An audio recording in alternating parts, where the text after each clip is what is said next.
up, guys? It's great to see you again. Let's get right into today's video. You're going to learn how to change your car's oil with the precision of a pro mechanic. If you're the type to hit up car shows every weekend, thumb through the latest car magazine, or throw down in automotive forums and social media debates, then you already know the devil's in the details. And today, those details are going to be about oil, the lifeblood of your engine. So, whether you're rolling in a classic V8 or pushing the limits of a turbocharged inline-4, buckle up. We're going in depth, from the basic principles of why we change our oil to the nitty-gritty of getting it done right, and even how to dispose of that old oil responsibly. We've got 4 hours on the clock, so let's get wrenching. Now, let's talk about why regular oil changes are your engine's best friend. See, motor oil is your engine's superhero. It lubricates, it cools, it cleans, and it protects. But over time, it gets contaminated with bits of metal, carbon, and other byproducts of combustion. It breaks down, loses its mojo. And that's when wear and tear can sneak in like a thief in the night, ready to rob your engine of its performance and longevity. Now, I know what you're thinking. But hey, doesn't synthetic oil last longer? You're right, it does. But it's not just about the type of oil. It's about understanding your car's specific needs based on the manufacturer's guidelines, your driving habits, and the environment you drive in. All these factors play a part in how often you should be changing your engine's oil. Let's gear up and start with the basics. First, you gotta choose the right oil. Not all oils are created equal, and your engine has specific needs. Whether it's a full synthetic, a synthetic blend, or a conventional oil, it's gotta match the specs in your owner's manual. That's your engine's dietary preference, if you will, and you don't want to mess with that. And while we're talking about the right oil, let's not forget the oil filter. This little canister is the gatekeeper, trapping contaminants and preventing them from circulating through your engine. Some say it's just as important as the oil itself, and I'm inclined to agree. Skimping here is like buying top-shelf bourbon and mixing it with soda from a soda gun at a dive bar. Just don't do it. Got your tools ready? You'll need a wrench set, an oil filter wrench, a funnel, a drain pan, and of course, some gloves and safety glasses because safety is sexy, folks. Lay down some cardboard or a drop cloth to catch any spills, because spills will happen. Like life, oil changes can be messy, and that's okay. Now, before we dive into the belly of the beast, let's talk about prep work. Run your engine for a few minutes. You want that oil warm, not hot. Warm oil flows like the conversation in a bar at closing time, smooth and easy. Too hot, and you're playing hot potato with scalding oil, and nobody wants that. Next, it's time to get under your car. Use a jack and jack stands to lift and secure your vehicle. This isn't a job for that flimsy jack that came with your car. We're not looking for a Darwin Award here. Safety is paramount, so double check those stands. Give the car a little shake to make sure it's not going anywhere. It should be as solid as your resolve to do this right. Underneath the car, you'll find the oil pan and the drain plug. Position your drain pan, which should be clean, by the way, right under that plug.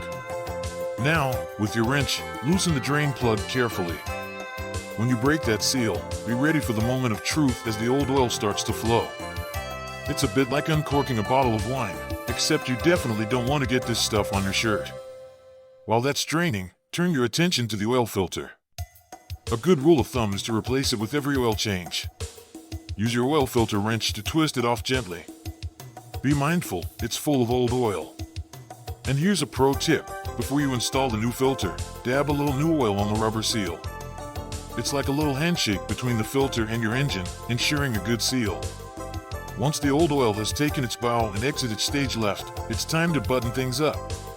Replace the drain plug with a firm hand, not He-Man strength, but snug enough that it won't come loose. And then, screw in the new oil filter. Hand tight is just right. This isn't the tighter, the better scenario. Now, with your funnel at the ready, pour in the new oil. The golden nectar that will rejuvenate your engine's insides. Check your manual for the correct amount and pour with confidence, but don't get overzealous. We're aiming for precision, not a cleanup on aisle 5. Once you've replaced the oil cap and wiped down any spills, give your engine a quick check for leaks. With everything looking tighter than a drum, it's time to start the engine. Let it run for a minute, then shut it off and check the oil level. Add more if necessary, but remember, like a fine cologne, more isn't always better. But let's talk about the aftermath. Don't be that guy who dumps old oil in a storm drain. Take it to a recycling center or auto parts store that accepts used oil. It's not just good karma, it's the law. Welcome back, auto aficionados. We're here for another deep dive, and this time it's all about prep work for the perfect oil change. You see, before the action begins, we lay the groundwork, because a pro is always prepared. Let's roll up our sleeves and get into the nitty-gritty of oil change preparations. First off, let's talk about tools. Now, you wouldn't go into battle without your armor, would you? The same goes for an oil change. You need your wrench set. These bad boys are your sword and shield. A good set of box end or socket wrenches will make your life a whole lot easier. Make sure you've got the right size for your drain plug. It's usually metric, but check to avoid that rounding off nightmare scenario. And let's not overlook the oil filter wrench. This tool is worth its weight in gold. There are a few types: band, socket, or plier type wrenches. Your choice depends on your car and your personal preference.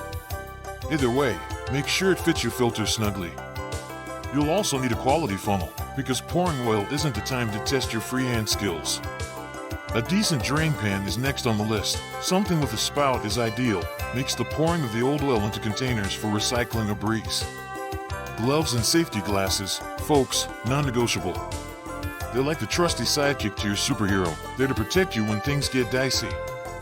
Now, for some of you power players with a bit of tech love in your hearts, a torque wrench might be calling your name. This is for torquing that drain plug back to spec. It's not a must-have, but it's a nice touch.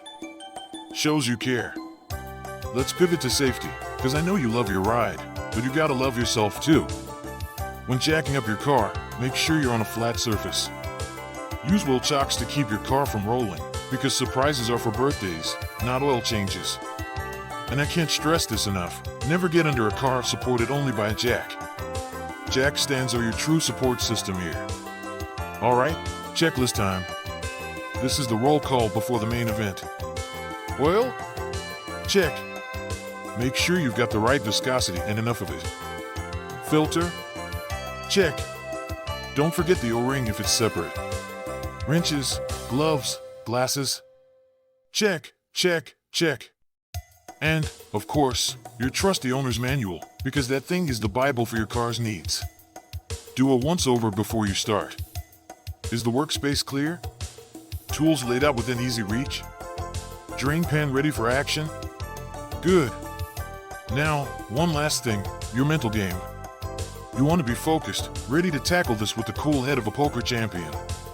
Rushing leads to mistakes, and mistakes lead to stripped threads and oily driveways. So, you've got your tools, you've taken your safety precautions, and your checklist is all ticked off. You're standing at the precipice of an oil change like no other. Feel that anticipation? That's the thrill of doing it yourself. It's what separates the amateurs from the pros, and let me tell you, we're all about that pro life here. Remember, folks, the prep is as crucial as the actual oil change. It sets the tone, lays the foundation, and honestly, it makes everything that follows smooth as butter. So take your time, do it right, and the rewards will be manifold, a job well done, and an engine that runs like a dream. I'll be right here with you every step of the way. Next time we're together, we'll turn theory into action and dive into the heart of the beast, the engine. We'll drain, replace, and revitalize, showing the world that when it comes to car care, we're not just players, we're MVPs. We've covered the why of oil changes and the basics of what you'll need. Let's deep dive into the how, with a special focus on draining that old oil with finesse. This is where your journey from amateur to aficionado begins. First up, finding the oil drain plug and oil filter. It's like a treasure hunt under your car. For most vehicles, the oil drain plug is a solitary bolt at the lowest point of the oil pan, just begging to be unleashed. Now, if it's playing hide and seek, just consult your trusty owner's manual. It'll point you right to it. As for the oil filter, it'll be looking like a small metal can, sometimes more accessible from the top, other times from underneath. Got them spotted? Great. Now let's talk technique. Draining oil isn't like pouring out your morning coffee grounds. You want to avoid splash. Alright, so you've just changed your oil like a master technician. But before you start flexing on social media about your latest conquest under the hood, let's talk about the aftermath. The environment is not just a backdrop for off-roading adventures, it's our responsibility, especially when it comes to the nitty-gritty of auto maintenance. It's time we roll up our sleeves and tackle environmental responsibility head-on. First up, proper disposal of old oil and filters. These aren't just garage clutter, they're potentially harmful waste. Just 1 gallon of used oil can contaminate 1 million gallons of water. Think about that for a second. That's enough to fill over 100 backyard swimming pools. So, what do you do with that slick and grimy old oil? You take it to a recycling center or your local auto parts store that offers recycling services. It's not just being responsible, it's being a hero for our waterways. But what happens to that oil once you've handed it off? Recycling used oil is a pretty cool process, actually. It gets cleaned of contaminants so it can be used again. Yeah, that old oil can come back to life as new motor oil, industrial lubricant, or even fuel for heating. The same goes for your oil filter. Most parts of the filter, the metal, the paper, and the oil inside, can be recycled. So, by ensuring proper disposal, you're basically giving that oil and metal a shot at reincarnation. Not too shabby, right? Let's chat about the broader environmental impact of our car care habits. Cars are a big part of our lives, but they don't have to leave a Godzilla-sized footprint on the environment. By sticking to an appropriate maintenance schedule, you're ensuring your ride operates efficiently, minimizing waste, and reducing emissions. And it's not just about changing oil, it's about keeping your tires properly inflated, staying up to date on engine maintenance, and using quality parts that last longer. Now, let's shift gears to the best practices for eco-friendly maintenance. You can start by using high-quality synthetic oils that not only last longer, but also perform better. It's like choosing a reusable water bottle over a disposable one. Also, when you're doing work on your car, use washable rags instead of disposable paper towels. And hey, why not invest in a good oil drain pan with a lid? It makes transporting used oil to the recycling center a breeze. And if you want to go the extra mile, consider products with reduced packaging, or better yet, products that use recycled materials. It's the circle of life, and it moves us all, even in the automotive world. Now, this might be the petrol head in me talking, but I think there's something inherently green about learning to work on your car. Because when you're invested in the well-being of your vehicle, you're less likely to trade it in for the latest model just because it's new. Maintaining and keeping a car on the road for longer means fewer resources used in manufacturing a new one. Plus, you develop a bond with your car that no quick lube joint can replicate. So there you go, my fellow auto enthusiasts. You've not only learned how to change your oil like a pro, but you've also got the lowdown on doing it in a way that Mother Nature would give a thumbs up to. It's about taking pride not just in the work we do, but also in the world we live in. Keep your ride running smoothly, and keep our planet a little cleaner and greener. Remember, every drop of oil you recycle, every filter you properly dispose of, it all adds up to a monumental difference. It's these small acts, multiplied by millions of car owners worldwide, that drive real change. So the next time you're wrenching away in your garage, remember that you're not just tuning your car, but you're helping tune up the environment too.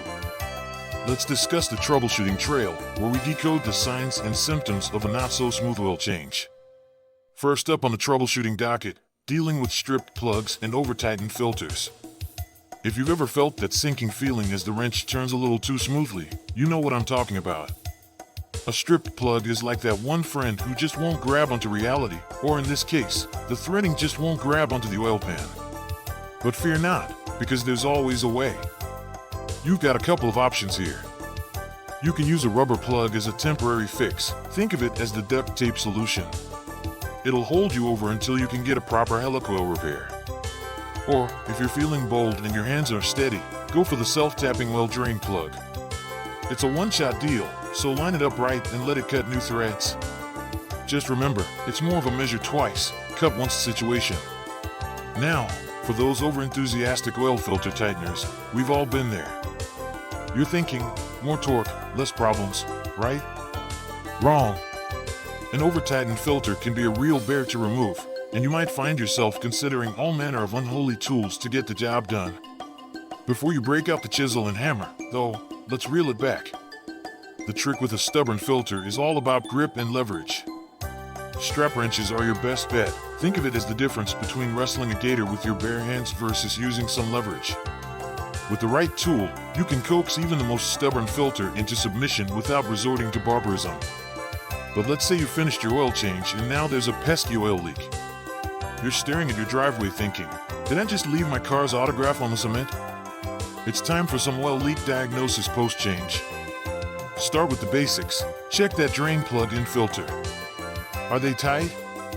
Not too tight, remember, but just snug enough. And did you remember to replace that crush washer? That little circle of metal or rubber can be the difference between a clean seal and a grimy garage floor.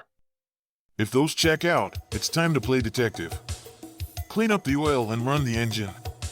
Watch for where the oil seems to be coming from. Is it the oil pan gasket? Valve cover gasket? Don't just guess, trace it back to the source. A little bit of detective work can save you a lot of cleanup later. Now, let's tackle the ever-frightening scenario of overfilling or underfilling your engine's oil. If you've underfilled it, well, that's the easier fix. Pour in a bit more oil, check the level, and keep it until you hit that sweet spot on the dipstick. Like filling a glass of water in the dark, it's better to take it slow than to overdo it. But if you've overfilled it, well, then you're in a bit of a pickle. Too much oil can foam up, causing all sorts of chaos like decreased oil pressure or a blown seal. If it's just a little over the line, you might be okay, but if you've really gone overboard, you'll need to drain some out. And no, don't even think about tilting the car like you're trying to get the last drops out of a milk jug. Get back under there, crack that drain plug open just a bit, and let the excess dribble out until you're back in the Goldilocks zone. Remember, every problem has a solution, and sometimes it's as simple as taking a step back and approaching it with a cool head and a steady hand. Alright? We've walked through the whole process, step by step, and if you've been following along, you should be feeling pretty confident right now. Before we wrap up, let's go through the key takeaways from today's deep dive into the art of the oil change. Firstly, we covered why changing your oil is crucial. Remember, oil is the lifeblood of your engine. It keeps everything running smoothly. Neglecting it is like neglecting your health. Eventually, it'll catch up to you. We also talked about choosing the right oil and filter for your vehicle. Remember, consult your owner's manual for the type of oil recommended for your engine and stick to that. And don't cut corners on your oil filter. A good filter can mean the difference between oil that's clean and oil that's doing more harm than good. Then we got our hands dirty. We warmed up the engine slightly, lifted the car safely, drained the old oil, swapped out the filter, and added fresh, new oil. It's a simple process, but each step is critical to get right. Now, I bet some of you have questions, and I've got answers. One common question is, how tight should I make the drain plug? Just snug enough that it won't leak, but not so tight that you'll have trouble or cause damage the next time you remove it. Another good one is, how often should I really change my oil? That varies based on your car and how you drive it, but a good rule of thumb is every 5,000 to 7,500 miles for modern engines on synthetic oil. Some of you may be wondering, can I mix synthetic oil with conventional oil? Technically, yes, but it's not ideal. Mixing them can dilute the performance benefits of synthetic oil, so stick to one type. And I know there's someone out there asking, what if I overfill the oil? Well, overfilling your engine oil can create excess pressure, cause leaks, and even damage seals. So if you overdo it, drain the excess until you hit the sweet spot. Now, I want to encourage you all to try this out for yourselves. Get under the hood this weekend. Feel the satisfaction of doing the job with your own two hands. Trust me, the sense of achievement you get from this basic bit of maintenance, priceless. And when you do, share your results with us. Snap a pic of your setup, your clean oil cap, or that perfect oil level on the dipstick, and tag us on social media. We love seeing what you're up to and the strides you're making in becoming self-reliant car gurus.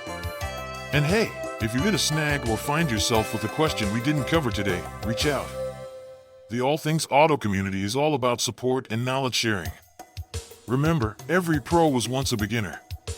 They got to where they are by getting stuck in and learning from every job. And now it's your turn. You've got the know-how, you've got the tools, and you've got a whole community right behind you. And there you have it, folks, everything you need to know to change your car's oil like a pro.